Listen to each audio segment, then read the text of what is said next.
buenas tardes, ¿cómo le va? ¿Cómo está?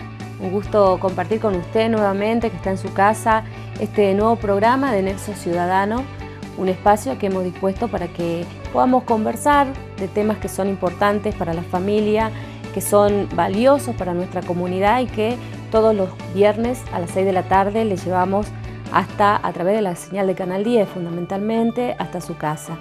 Bueno, estamos ingresando en el mes de julio, un mes importante, por un lado con vacaciones, ¿no? Los chicos en este momento no están yendo al colegio, están de vacaciones y es muy valioso que los papás podamos compartir con ellos, hablar, conversar, dialogar en familia, aprovechar este tiempo libre, ¿no? Que por ahí nos falta y que hoy lo tenemos para ayudarlos a integrarnos todos y sobre todo comunicarnos, ¿no? Porque creo que la comunicación con los jóvenes y con los niños es lo más importante para prevenir todos los problemas que nosotros tenemos en nuestra comunidad, en nuestra sociedad, y que únicamente a través del diálogo responsable podemos lograr que los chicos estén prevenidos, cuidados y que no tomen conductas o realicen acciones que los pongan en riesgo y en peligro. Yo hoy les quiero traer un tema que me pareció muy importante, que me parece interesante porque justamente el mes de julio es el mes internacional de lucha contra la trata de personas. El día 30 de julio está previsto por las Naciones Unidas como una fecha importantísima que conmemora, que recuerda, que plantea la necesidad de que toda la comunidad se una para luchar contra este flagelo tremendo, ¿no? Que es la trata de personas. Trata de personas que tiene que ver con una forma de esclavitud moderna en la cual hay involucrados millones de personas, muchos de los cuales son niñas y niños, muchas mujeres y muchos varones también, y que significa la más aberrante violación a los derechos humanos. Esto es la trata de personas. Es un delito federal, un delito que lamentablemente está difundido en nuestra comunidad, en nuestra sociedad. Salta es una provincia vulnerable a la trata de personas, una provincia de captación de personas para la trata, como todas las del NOA y todas las del NEA, porque, bueno, lamentablemente somos una parte del país afectado por la pobreza, por la vulnerabilidad, por la marginalidad, por la falta de empleo, y esto hace que nuestros jóvenes estén mucho más vulnerables a caer en manos de estas redes de delincuentes que lo que hacen es captar a los jóvenes, captar a las mujeres, captar a los niños, muchas veces a través del engaño, porque cuando uno piensa trata de personas, se le ocurre el secuestro, ¿no? Como método habitual para el desarrollo de este delito, pero lamentablemente no solamente es el rapto, el secuestro, la forma o la metodología delictiva que utilizan estas redes para captar a las personas, trasladarlas, que es el otro elemento que tiene la trata de personas, sacarlos del ámbito en el cual se encuentra protegido por su familia, por sus amigos, por su entorno, los trasladan y en otro lugar directamente los someten a un proceso de ablande, que significa malos tratos, que significa violaciones reiteradas, que significa una serie de amenazas para quebrar la voluntad de la víctima y luego, una vez que la víctima ya está quebrada, ya está rota, poder explotarla libremente y enriquecerse con la explotación del cuerpo de la persona. Esa explotación generalmente es explotación sexual, generalmente es la prostitución como forma de comercio sexual de la víctima y lamentablemente es una situación que en nuestro país existe y, como lo decíamos hace un rato, las provincias del NOA, las provincias del NEA, Misiones, Corrientes, Entre Ríos, Formosa, Chaco, Salta, Tucumán, Jujuy, son justamente las que están en mayor riesgo por la situación social, evidentemente, que tenemos aquí. La trata de personas es una realidad tremenda, es un comercio que se empareja al comercio de armas y al narcotráfico como una de las formas a nivel internacional de mayor cantidad de recursos, mueve millones, miles de millones de dólares al año, y por eso es tan importante que nosotros como sociedad estemos prevenidos, estemos advertidos y podamos mirar claramente para transmitirles a nuestros jóvenes y a nuestros niños. Esto de que, ojo con una oferta laboral, ojo si no sabemos con quién nos estamos relacionando. Decía hace un rato que no solamente el secuestro es la forma de captación de las víctimas. La mayoría de las veces no hay secuestro, la mayoría de las veces hay engaño, hay fraude, hay utilización, enamoramiento. Se presenta un joven muy amoroso. Nosotros muchas veces pensamos que la trata de personas, nos imaginamos, ¿no? Las redes de trata, esos hombres oscuros con cara de delincuentes. No, las redes de trata precisamente utilizan personas que físicamente, incluso en sus modales, son carismáticos, enamoran a las víctimas y les proponen generalmente fugarse del hogar, irse a vivir con ellos. Lamentablemente, cuando llegan a destino, la peor de las suertes es la de la víctima. Es la llegada, el arribo a una red que va a explotarla, que la va a mantener en cautiverio y que bajo amenazas o coacción física va a utilizar estos métodos para tratarla, para prostituirla, para explotarla. Por otro lado, me interesa que también se tenga en cuenta la oferta laboral, porque en Salta hay poco trabajo, hay déficit en empleo y son muchas las chicas a las que se les ofrece irse a otra provincia, a Buenos Aires, al sur, bajo la propuesta laboral.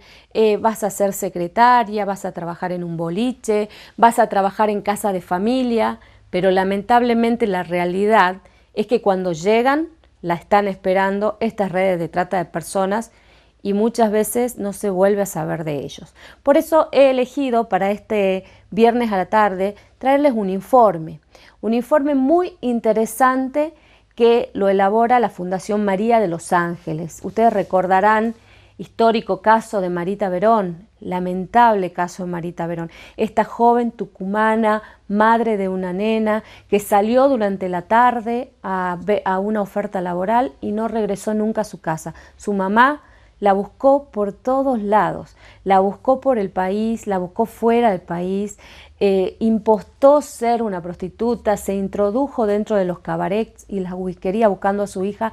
Lamentablemente no la pudo encontrar nunca, pero en ese trayecto, en ese camino pudo rescatar a un montón de jóvenes que se encontraban víctimas de trata. Ella, a través de la Fundación María de los Ángeles, ha elaborado este informe. Me pareció muy interesante que lo podamos observar, que lo podamos mirar.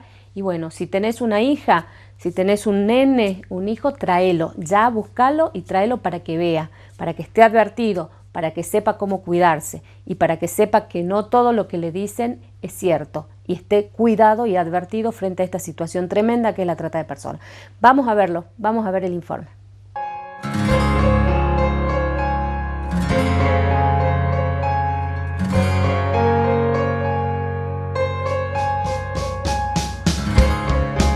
La ruta es el tejido que une ciudades, provincias, países. Pero la ruta guarda otros secretos. Por su pavimento se trasladan para el comercio, ganado, granos, productos industriales, pero también personas. Nadie quiere comprarse ropa producida por esclavos, ni tomarse un trago y enterarse que la chica que le sirve está siendo buscada por su familia y trabaja bajo amenaza. Pero una cosa es ignorar y otra, mirar para otro lado. El comercio y la explotación de individuos se denomina trata de personas. En la actualidad, hay más de 12 millones de personas víctimas de las redes de trata. De esos 12 millones, 1.200.000 son niños y niñas. La trata consiste en la captación de personas para trasladarlas y ser recibidas con el fin de explotarlas. Esa explotación puede ser laboral, sexual o para extracción de órganos.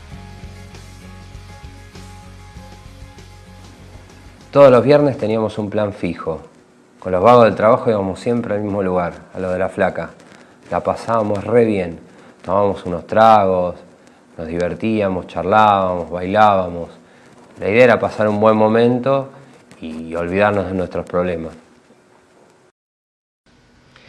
Me embaracé cuando tenía 19 años y como el padre me dejó, tuve que abandonar la escuela. Me fui de mi casa y me vine con la bebé a Buenos Aires. Todos me decían que acá iba a conseguir un buen trabajo. Empecé buscando para limpieza o de camarera en confiterías, pero nada, no conseguía nada. El 23 de agosto del 2010 acompañé a mi hija María a la parada del colectivo. Estaba ilusionada porque iba a encontrarse con su amigo Julio, que le había prometido un trabajito en la capital federal de secretaria. Nunca me voy a olvidar de su sonrisa y sus ojos llenos de sueño al subir al colectivo. Lo mejor que tenía el lugar, que como éramos clientes, la flaca siempre nos ofrecía las mejores chicas, las más nuevitas. Pero ese viernes cambió todo, porque la flaca me dijo que esperara, que tenía que presentarme a Giselle, una morocha que había llegado hace poco. Cuando me hizo pasar a la pieza y la vi, era más bien parecida a todas las chicas que andaban por ahí. Pero cuando la tomé del brazo, me di cuenta que era carne fresca. Así que salí y me pedí un doble turno. Era una oportunidad que no la iba a dejar pasar.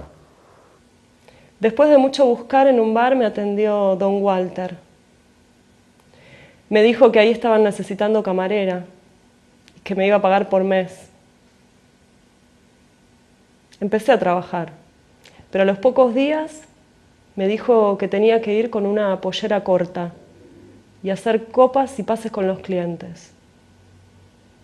A mí no me habían dicho que me iba a tener que dejar tocar, ni que iba a tener que tocar a los hombres, ni acostarme con ellos. Entonces me negué. Cuando mi hija llegó a la capital, me llamó para decirme que estaba nerviosa y que le dolía la panza. Yo la tranquilicé, pero en el fondo yo también estaba nervioso y me dolía la panza. Algo no me cerraba con ese chico Julio. Fue la última vez que hablé con ella. Serpentina asfalto que a veces te aísla y otras te encuentra. A veces te cuida y otras se queda con todo. La ruta tiene sus propias reglas y esconde sus secretos. Pero hay algunos que merecen ser contados, porque hay vidas en juego y porque vos podés salvarlas. La trata de personas es el tercer negocio ilegal más rentable del mundo, justo detrás del tráfico de armas y de drogas. ¿Pero qué es lo que une a las rutas con la trata de personas? Uno de los eslabones más importantes de la cadena es el traslado. Existen lo que se llama provincias de origen y provincias de destino. Esto es, provincias de donde son reclutadas generalmente las víctimas y provincias a las que son trasladadas para su explotación. Las provincias de origen son Misiones, Formosa, Corrientes, Tucumán, Salta, Chaco y Santiago del Estero. Las provincias de destino son Capital Federal, Provincia de Buenos Aires, Córdoba, La Rioja, La Pampa, San Luis, Mendoza, Santa Cruz y Tierra del Fuego. Aunque también se recurre al secuestro como método de captación, la forma más frecuente es el engaño. Se buscan víctimas con necesidades económicas insatisfechas o afectivas y se les promete el paraíso, un trabajo muy bien pago en otra provincia o simplemente se recurre a la seducción. El traslado es fundamental para hacer más vulnerables e indefensas a las víctimas, porque se las aleja de su hogar y de su entorno conocido. Mientras las víctimas son trasladadas, los tratantes aprovechan para ir explotándolas. Las personas que trabajan diariamente en las rutas son observadores privilegiados que podrían aportar muchos datos y ser parte activa de la lucha en contra de la trata de personas. Pero se necesita estar instruido y dejar de ignorar la trama real de las redes de trata. Para eso, vamos a empezar por derribar algunos mitos. Si pensás que una víctima de trata se ve golpeada, maltratada o deprimida, la respuesta es no. Si bien se recurre a todo tipo de maltrato físico y psicológico, a violaciones, golpizas, amenazas, falsos fusilamientos y encierros, cuando salen a la cancha, es cuando los esclavistas piensan que ya están despojadas de su deseo de huir. Por lo tanto, lo más probable es que las víctimas se vean felices, arregladas y bien dispuestas. Si pensás que las víctimas de trata están encadenadas y buscan continuamente escaparse, eso tampoco es absolutamente real. Pensá que sos madre y te secuestran. Pensá que, en cautiverio, te traen fotos de tu hijo entrando al jardín, de tu hijo en la plaza, de tu hijo tomando un helado. Ahora, pensá que las únicas cadenas que te atan son estas palabras: quédate acá o te traemos muerto a tu hijo. Cuando la hija es mujer, la amenaza más frecuente, que se transforma en realidad, es quédate acá o ponemos a trabajar a tu hija. Si crees que los tratantes y prostituidores son gente oscura y tenebrosa, como los mafiosos de las películas, la respuesta también es no. En general, son hombres y mujeres relajados y carismáticos. Con su simpatía y frescura, lograron engañar a sus primeras víctimas y persuadir a policías e investigadores de su inocencia. La conciencia no los molesta y no sienten vergüenza o pudor de tratar a los individuos que explotan como mercadería descartable.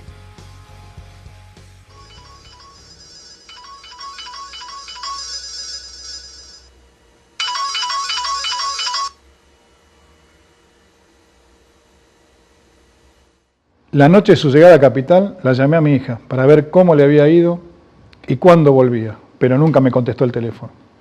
Me preocupó tanto que empecé a llamar a su mamá, a sus amigas, a sus hermanos, y nadie sabía nada. Y tampoco Julio me atendía el celular. Fuimos con su mamá a la comisaría del barrio para hacer la denuncia, pero nos dijeron que teníamos que esperar 24 horas. Yo no aguanté más y me vine a la capital a buscarla. Las denuncias deben efectuarse inmediatamente después de producida la desaparición. Al otro día su mamá se plantó en la comisaría para hacer la denuncia. Aunque los caras no querían tomarla porque decían que era mayor de edad y que seguramente se había escapado con su novia. En Capital la busqué por todos lados. Nadie sabía de ella, de la empresa ni de Julio. Las primeras 48 horas de una desaparición son vitales para la investigación. Después de tanto ir a la fiscalía, de investigar nosotros, nos enteramos que Julio era un entregador de mujeres para la prostitución y que María iba a ser una de ellas. Pero todavía no pudimos encontrarlos, ni a él ni a ella. Lo último que supe es que a ella le dolía la panza y yo no pude hacer nada para ayudarla. Por cada víctima de trata desaparecida se dañan 3 generaciones: la de las víctimas, la de los padres que las buscan y la de los hijos que dejan abandonados o que tienen en cautiverio. Cuando me negué, don Walter me empujó por las escaleras hasta el primer piso. Me golpeó, me violó. Me dijo que no me haga la exquisita, que yo era una puta como todas las que estaban ahí abajo. Yo traté de escaparme, pero él me amenazó con matar a la nena, porque ellos la tenían en una especie de guardería todo el día para que yo trabajara. Entonces no me quedó más que obedecer. En el bar tenía que atender y hacer pases con los clientes. El pase venía con 3 consumiciones que hacía el cliente. Y cuando pasás, tenés que hacer todo lo que él te pide. No importa qué te pida. Una vez unos tipos me estaban golpeando feo y yo grité para que me vengan a ayudar, pero nadie vino. Ese día me di cuenta que mi vida no valía nada. Don Walter era el encargado del lugar. Él estaba ahí para vigilar que estuviéramos siempre bien dispuestas, que no habláramos mucho con los clientes ni entre nosotras, para que no nos conozcamos. Yo hacía muchos pases por día, pero ellos me decían que no me había quedado nada, porque me tenían que descontar los tragos que tomaba y los preservativos que usaba. La carga venía los viernes a las 7 más o menos. Ellos venían a cobrar, porque le prestaban seguridad al prostíbulo. Y también avisaban si iban a llenar de otras comisarías. Don Walter nos hacía ensayar todo lo que teníamos que decir, que no trabajábamos ahí, que estábamos de paso tomando algo. La mayoría de los prostíbulos funcionan con el aval de la Fuerza de Seguridad local. Yo no supe cómo pedir ayuda. Y tampoco me animé. Me daba vergüenza que mi familia se entere de que yo estaba trabajando de eso. Yo soy del interior, ¿viste? Y ahí, cuando te tildan de puta, no te pueden ver ni la cara. El tormento psicológico es tan efectivo que las propias víctimas dejan de verse como tales y se culpan a sí mismas por su situación. Ese viernes, en el bar de La Flaca, Cuando volví a la habitación después de haberme pedido el doble turno, Giselle se puso a llorar. Yo no entendí qué pasaba y ella me pedía perdón y me decía que esperara unos minutos que ya se iba a poner bien. Las esclavas que no se ven felices son castigadas duramente por los proxenetas. Por eso temen mostrarse con los clientes. Yo le insistí y le pregunté qué era lo que le pasaba, porque nunca me había pasado algo así. Entonces me mostró las pulseritas que se ponen ellas, donde van contando los pases. Tenían los 2 brazos llenos de todos los clientes que había atendido ese día. Me contó que ella no quería estar ahí, que la habían traído de Oberá, pero ahora estaba endeudada con la flaca, y que le habían dicho que el trabajo era otro. Los clientes son testigos privilegiados del funcionamiento real de los bares y prostíbulos. Su testimonio es fundamental para desarmar las redes.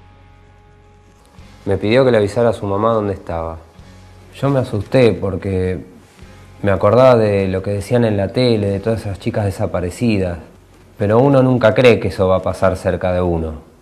Y entonces, para no levantar sospechas, me quedé el tiempo justo del doble turno. Y después salí como si nada. Al otro día llamé a la mamá. Y desde ese día no salí más de puta. No me da el cuero. Espero que la mamá la haya podido sacar de ahí. Pero el traslado, la explotación y el consumo no son los únicos eslabones que tienen la cadena de las redes de trata de personas. Otros eslabones de esta cadena son la corrupción, la justicia lenta e ineficaz, los prejuicios, el miedo y la ignorancia. De los 2 primeros nos estamos encargando las organizaciones nacionales e internacionales, junto con los gobiernos nacionales y provinciales. Si bien falta mucho por hacer, se lograron algunos avances significativos, como la sanción de la Ley de Prevención y Sanción de la Trata de Personas y Asistencia a sus Víctimas, en abril del 2008, que incorpora a la trata de personas como delito. Antes de esta ley, no existía sanción sobre los tratantes de personas. Como vimos, no hace falta estar atado a cadenas para ser esclavo. El éxito de las redes de trata reside en un delicado trabajo sobre cada víctima que las despoja de toda herramienta de defensa. El éxito está en poder convertir en objetos a las personas para poder moldearlas y comercializarlas a su antojo. Para esto recurren a tormentos físicos y psicológicos y, por supuesto, a drogas como el éxtasis o, como lo llaman algunos, la pastillita de la alegría. El miedo hace fuertes a las redes de trata. Miedo de las víctimas a los encargados, a las madamas, miedo a sus propias compañeras, pero también el miedo de los clientes al apriete o a quedar escrachados.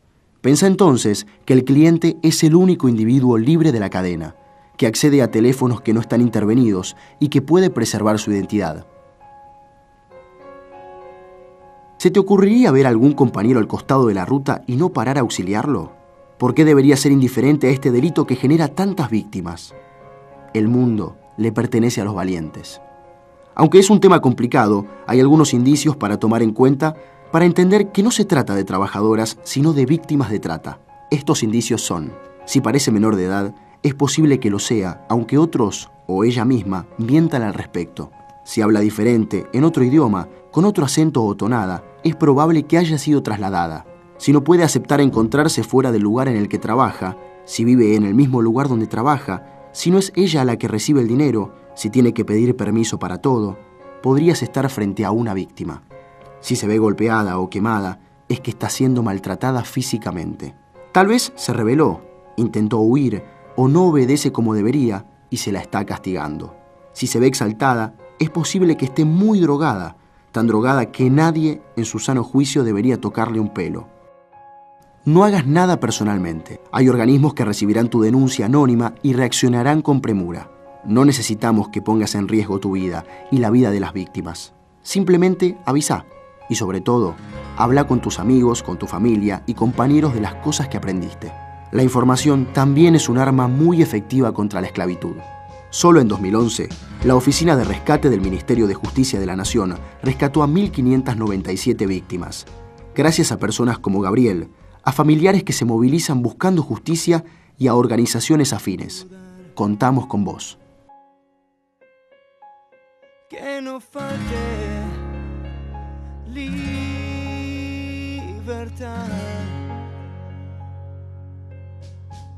que no falte libertad,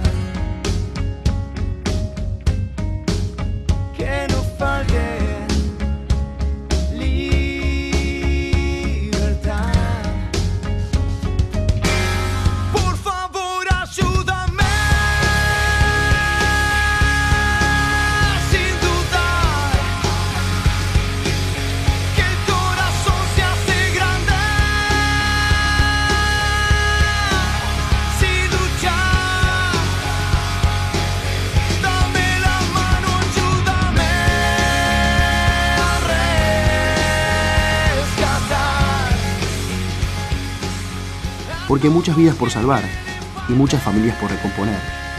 No importa lo que hayas hecho hasta ahora, sino lo que desde ahora puedas hacer.